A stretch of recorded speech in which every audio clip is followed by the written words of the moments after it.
اعوذ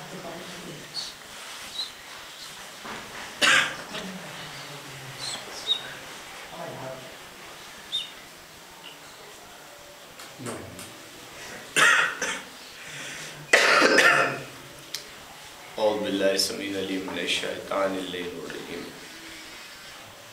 بسم اللہ الرحمن الرحیم الحمدللہ رب العالمین رب الشہداء والصدیقین والصلاة والسلام علی نبی کریم حبیب رب المشرقین والمغربین امام قبلتین وسیلتنا فی دارین صاحب کعبہ و قوسین کرم اللہ واسمہ و جبرائیل خادمہ و براق مرقبہ معراج سفرہی و صدرۃ المنتہی ومقامہ وقعبہ وقوفین ومطلوبہ ومغفودہ وموجودہ رب المشرقین مولا و مولا الکونین بالقاسم محمد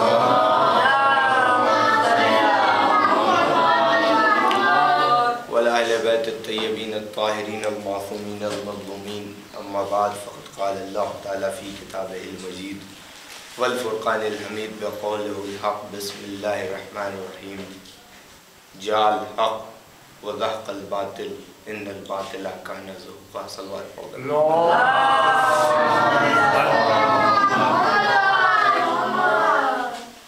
بزین محترم پونے 10 بج چکے ہیں اور چند لمحوں کی رحمت ہے، اس کے بعد کوئز ہوگی جس کے لیے یہاں پہ ہمارے چھوٹے بھائی منتظر بیٹھے ہوئے ہیں۔ تمام بہرکیف پورے عشرے میں اپنے مجلسیں سنی، مگر ایک جملہ اگر کسی انسان کا کہا ہوتا ہے تو اس کو جتنے تھنکرز ہیں، جتنے فلاسفر ہیں، اپنے اپنے حساب سے ایکسپریس کرتے ہیں۔ شاید ایک آدھ بک لکھی جا سکتی ہے۔ بشر کا کلام یہ ہے کہ ایک بک لکھ دیجئے، 2 بک لکھ دیجئے، 3 بک لکھ دیجئے، 4 بک لکھ دیجئے۔ وہ بکس 1 صدی پڑھی جائیں گی، 2 صدی پڑھی جائیں گی، 3 صدی پڑھی جائے گی۔ بشر کے کلام میں اور کلام الہی میں فرق یہ ہے کہ 1400 برس ہو گئے، جب بھی آیت کریمہ پڑھی جاتی ہے تو ہر بار نیا ایکسپریشن ہوتا ہے اور ہر بار نئے طریقے سے اس کو بیان کیا جاتا ہے۔ ایک کتاب نہیں، اگر کلام الہی کی ایک آیت کو اٹھایا جائے تو اتنی کتابیں لکھی جائیں کہ صدیاں بیت جائیں مگر کتابیں مکمل نہ ہو سکیں۔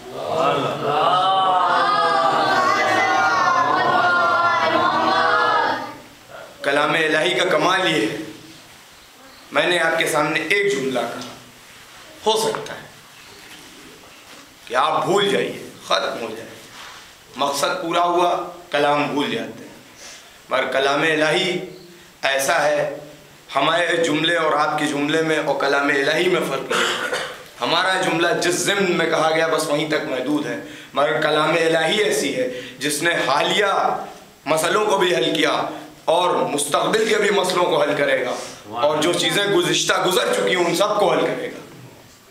انسان کے کلام کو ٹینس میں قید کیا جاتا ہے، اللہ کے کلام کو نہ کبھی پاسٹ میں قید کیا جا سکا، نہ پریزنٹ میں قید کیا جا سکتا، نہ فیوچر میں قید کیا۔ ماشاءاللہ، یہ ہے کلام الہی۔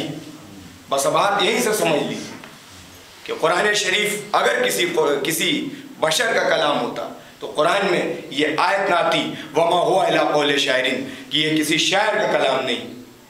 شاعر کا کلام کیا؟ شاعر کے کلام کو میں کسی شاعر کو کچھ نہ کہنے والا ہوں، مگر شاعر کو امام رضا نے بڑی ترغیب دی کہ اگر حسین کی عزاداری کے لیے نثر ایک خشک موضوع پہ بات کہی جاتی ہے، نثر میں ذاکر کا کمال ہوتا ہے، مگر شعر اگر امام کے نے فرمایا ہے، میں حدیث پڑھ رہا ہوں، میں اختلاف نہیں چاہتا، مگر یہ ہے کہ امام نے کہا اگر ایک شعر میرے جد کے شان میں کہا گیا تو اس کے لیے جنت میں ایک گھر ہے۔ بس فرق یہ ہے کہ شاعر، میں بزرگ اختر نانا نے بھی اس بات کو بیان کیا ہے 7 محرم کی صبح کی مجلس میں، شاعر ان باتوں کو کہتا ہے جو وہ پورا نہیں کر سکتا، جیسے ستارے توڑ لانا، ان چیزوں کو تو یہ قرآن کہتا ہے، قرآن کا کہنا ہے۔ ایک صلوات پڑھ لیں محمد والے۔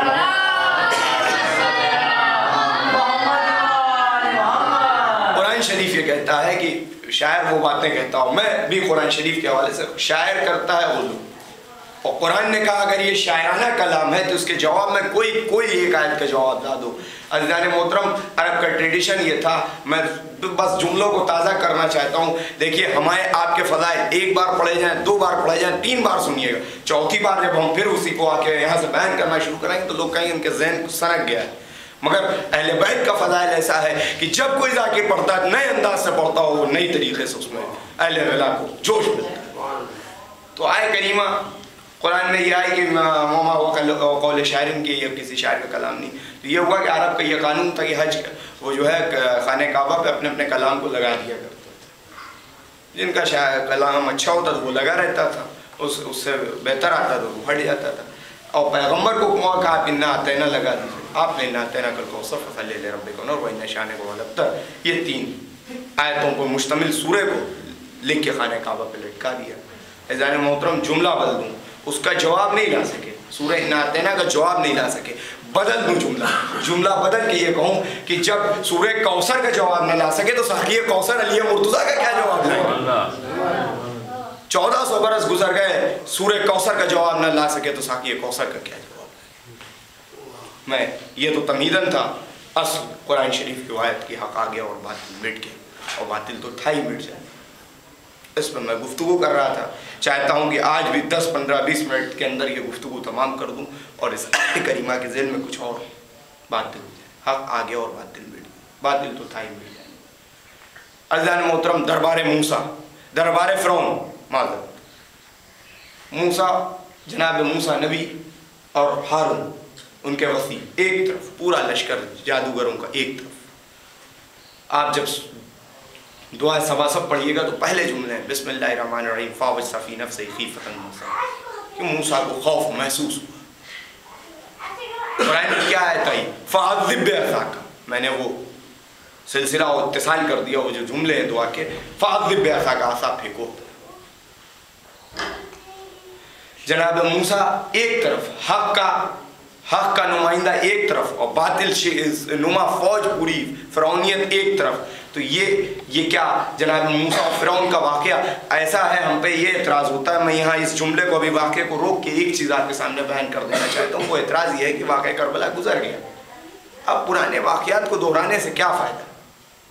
واقعہ کربلا ہو گیا، ٹھیک ہے، حسین شہید ہو گیا، اسلام بچ گیا، پرانے واقعات کو دہرانے سے کیا فائدہ؟ اس سے کیا ملے گا؟ عزیزان محترم، مسلمانوں، قرآن نے بھی تو پرانے واقعات کو دہرایا ہے۔ جاؤ موسیٰ و ہارون کا قصہ نکال دو، شداد کا قصہ نکالو، نمرود کا قصہ نکالو، یہاں تک کہ سورہ یوسف، سورہ احسن القصص یوسف کا قصہ نکال دو، پتہ یہ چلا ان قصوں کو نکالا نہیں جا سکتا، ان سے عبرت لی جاتی ہے۔ اسی طرح کربلا کا واقعہ ہے جس سے عبرت لی جاتی ہے۔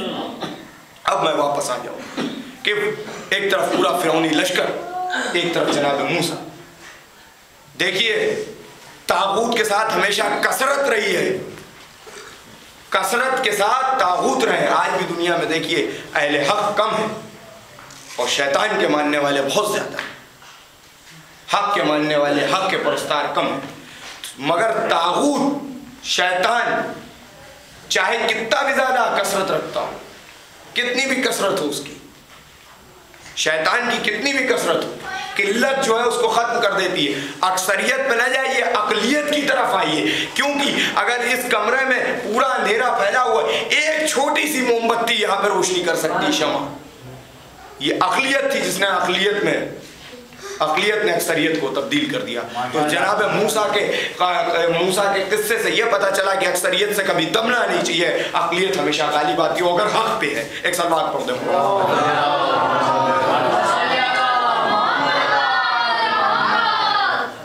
اور طاغوت ہر طریقے کا ہوتا ہے، میں ایکسپلین نہیں کر رہا۔ ایک صفت جہل ہے، جہل بھی شیطان کی پیروکاری کرنا ہے۔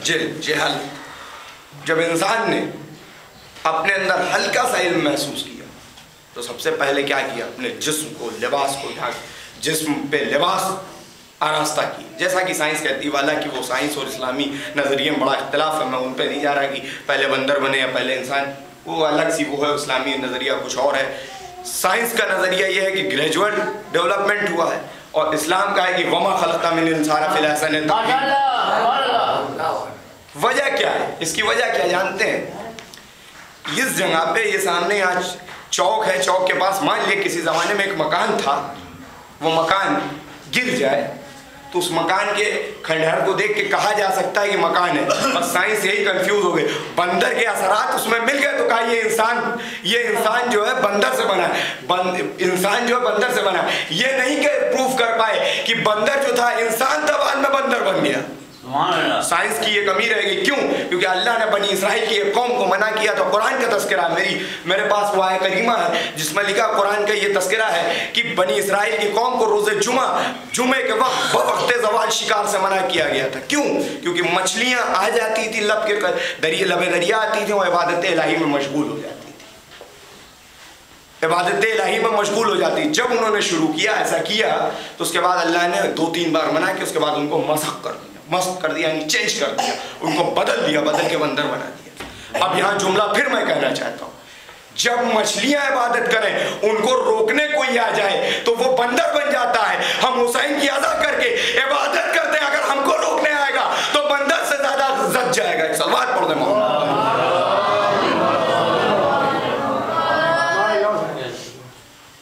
تو بہرحال وہ الگ تفصیل ہے. میں کہہ یہ رہا تھا جب انسان آیا تو جب اس میں ہلکا سا علم آیا, جب ہلکا سا شعور آیا تو اپنے جسم کو ڈھانکنا شروع کیا, لباس پہننا شروع کیا.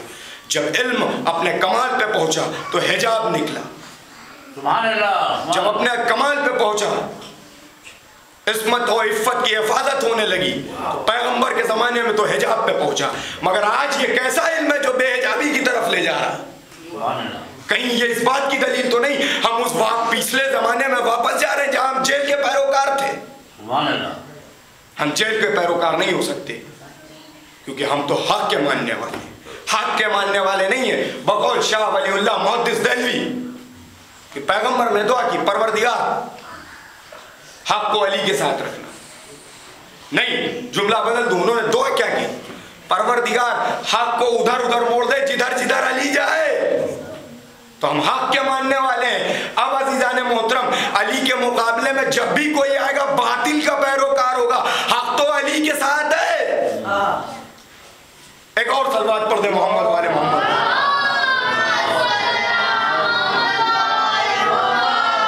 3-4 منٹ کی اور گفتگو. میں اپنے چھوٹے بھائیوں سے معذرت چاہتا ہوں کیونکہ کوئز ہے, لہذا زیادہ دماغ ادھر لگا. ایک صلوات کے ساتھ سن لیے تاکہ صلوات پڑھ دے محمد والے محمد, میں اپنی گفتگو تمام کر سکوں. جو مقصد ہے وہ بیان ہو جائے. حق آگے اور باطل مٹ گیا. حق ہر طریقے سے ظاہر ہوتا ہے. حق کا مطلب یہ نہیں کہ بس ایک آدمی نکلے گا جو تلوار لے کے قتل و عام مچا دے گا اور باطل کو کاٹ ڈالے گا, ختم کر دے گا. عزیزان محترم, بقول آیت اللہ طیب علی جزائری, ان کی انگریزی میں کتاب ہے the last universal hope, Urdu ترجمہ آخری امید جہاں وجود در مقدس امام زمان. یہ کتاب ہے جلد اول, اس میں آپ تحریر فرماتے ہیں. یہ نہ سوچئے گا امام آئیں گے تو حالات بڑے اچھے ہو جائیں گے, امام آئیں گے تو حالات بہت بدتر ہو جائیں گے. کسی نے پوچھا, انہوں نے تشریح, کسی نے پوچھا یہ بتائیے کیا اب تک 40 مومن ہوئے نہیں کہ امام کا ظہور ہو جائے؟ تو انہوں نے کہا نہیں, 40 مومن ہوئے نہیں, 40 مومن صرف بچیں گے جب امام کا ظہور ہوگا. باقی یا حسین بھی ہوتا ہوگا, نمازیں بھی ہوتی ہوں گی, مسجدیں بھی آباد ہوں گی, سب کچھ ہوگا, مگر ایمان نہیں ہوگا. ایمان نہیں ہوگا. یہاں تک کہ امام خانہ کعبہ سے لگ کے فرمائیں گے جعل حق و ذات الباطل ان الباطل کان زہوقا.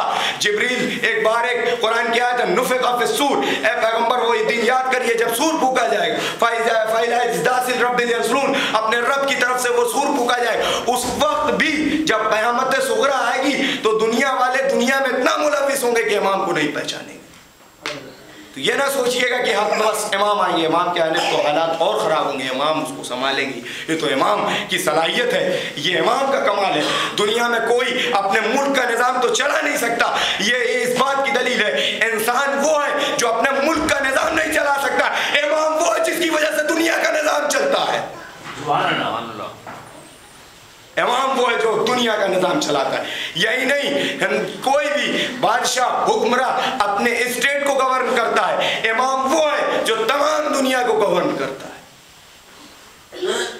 امام نفسوں کا امام ہوتا ہے, امام روحوں کا امام ہوتا ہے. امام وہ نہیں ہوتا جو فتنہ و فساد برپا کرتا ہے. اس ضمن میں ایک حدیث چھٹے امام حضرت امام جعفر صادق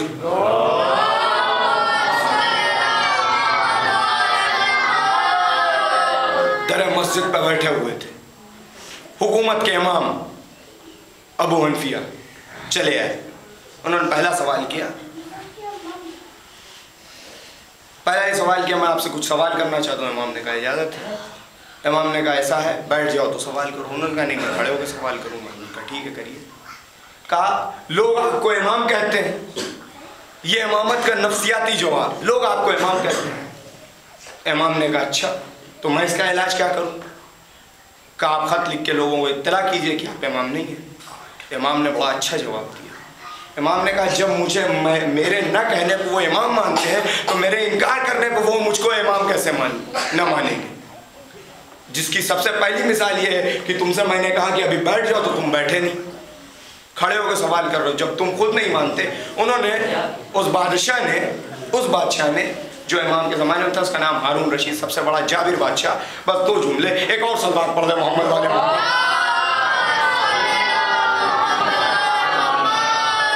ایک قانون بنا دیا تھا کہ جعفر صادق سے سوال جو پوچھے گا اسے 1 درہم دینا ہے, اور محمد حنفیہ سے جو سوال ابو حنیفہ سے جو سوال پوچھے گا معذرت ابو حنیفہ سے اسے 1 درہم دیا جائے گا. لوگ بھاگے ہوئے آئے. مولا یہ کیا, آپ سے سوال پوچھیں گے تو 1 درہم دیں گے, ان سے پوچھیں گے تو ملے گا. مولا نے کہا ادھر سے لے کے آؤ, ادھر سے پوچھتے جاؤ, ان سے لیتے آؤ سوال پوچھ کے, مجھ سے پوچھ لو, ان کو واپس کر دو. عزیزان محترم اس سے کیا سبق ملا, اس اقتباسات کو اتنا پڑھنے سے کیا سبق ملا؟ سبق یہ ملا کہ جس زمین کو میں نے پھر ایک بار اور پڑھا تھا, میں پھر بتانا چاہتا ہوں, جس زمین کو شیطان نے اللہ کے خلاف استعمال کیا تھا, سرکاری امباڑے کا جملہ واپس کرتا ہوں 7 محرم کا, اللہ نے اسی زمین کو شیطان کے خلاف استعمال ایسا یوز کروایا کہ اب ہر حاجی کو چاہے شیطان کا پیروکار کیوں نہ ہو اسے پتھر شیطان پہ مارنا پڑتا ہے. اللہ نے یہ قانون بنایا کہ شیطان کی بنائی ہوئی چیز سے شیطان کو مارا, کیونکہ وہ زمین جس جگہ سے پہلی بار جہاں سے پتھر اٹھاتے ہیں وہاں کی زمین کی اس مٹی سے شیطان نے مورتی بنوائی تھی جو خانہ کعبہ میں لگی تھی. تو عزیزان محترم اس کے بیان کرنے کا مقصد یہ ہوا کہ ہمیشہ یاد رکھیے شیطان کی بنائی ہوئی چیزوں سے شیطان کو جواب دیجئے. اگر شیطان نے, عزیزان محترم میں جملہ بدل کے کہنا چاہتا ہوں, اگر شیطان نے کوئی ایسی راہ ہموار کی جس سے آپ گمراہ ہو رہے ہیں تو آپ اسی راہ کو ایسا اس کے اوپر استعمال کر دیے کہ شیطان خود گمراہ ہو جائے, شیطان خود چلا جائے. اس کے ضمن میں ایک جملہ اور گفتگو تمام کہ حق آ گیا اور باطل مٹ گیا, باطل تو تھا ہی مٹ جانے والا. اس کا یہ جملہ سنیے, خلیفہ وقت کا بیٹا ممبر پہ بیٹھا ہے, امام حسن گزرے, یہ حق کے ماننے والے تھے, وہ باطل کا پیروکار تھا. اس نے کہا, امام نے دیکھا, کہا اتر میرے باپ کے ممبر سے. یہ حق کا پیروکار تھا جس نے اتنے روب و جلال سے کہا اتر میرے ممبر سے, باپ کے ممبر سے. وہ اتر گیا. اتر کے جانے کے بعد اس نے جا کے کہا کہ اے غلام زادے, ایک جملہ امام نے اور کہا تھا, اے غلام زادے اتر میرے باپ کے ممبر سے. جا کے کہا بابا خلیفہ دوم کا وقت, بابا حسن نے ایسے آپ کو کہا. انہوں نے کہا کہ ایسا ہے جاؤ اسے لکھا تو اسے نوشتہ کروا لا اور میری کفن کے ساتھ رکھ دینا. عزیزان محترم دنیا ہم پہ شہادت نامہ رکھنے میں اعتراض نہ کرے. سب سے پہلے رائج تو خلیفہ نے کیا, جس نے اپنے بیٹے سے کہا کہ جاؤ نوشتہ لکھوا لاؤ, حسن کے غلام ہیں. ہم یہی تو کرتے ہیں, ہم سیرت صحابہ کے خلاف کہاں جاتے مگر ان صحابہ کی سیرت کو مانتے جو حق پہ تھے. ہم پہ شہادت نامہ رکھنے پر اعتراض نہ کرنا. اور حق کا پیروکار تھا, اس نے کہا. اور اس کے بعد انہوں نے جو باطل کے پیروکار تھے, باطل کے پیروکار جو تھے اتر آئے ممبر سے. یہ ہے حق کی پہچان. یہی حق تھا جو برسر ممبر آ کر سید سجاد نے بیان کیا. عزیزان محترم اب آپ مصائب کی طرف لے جانا چاہیے. کسی انسان کو 2 جملے ربط مصائب. دنیا نے یہ کام کیا, ذلیل کرنے کی ہر کوشش کر لی, سر و تن میں جدائی کر دی. مجھ سے کل یہ سوال کیا گیا تھا 10ویں محرم کے جلوس میں, کی تقریر میں کر رہا تھا کہ یہ بتائیے یہ آپ جلوس کیوں نکالتے ہیں امام حسین جی. میں نے اس کا جواب یہ دیا کہ دیکھو ہارنے والا کبھی جلوس نہیں نکالتا, جیتنے والے کا جلوس نکلتا.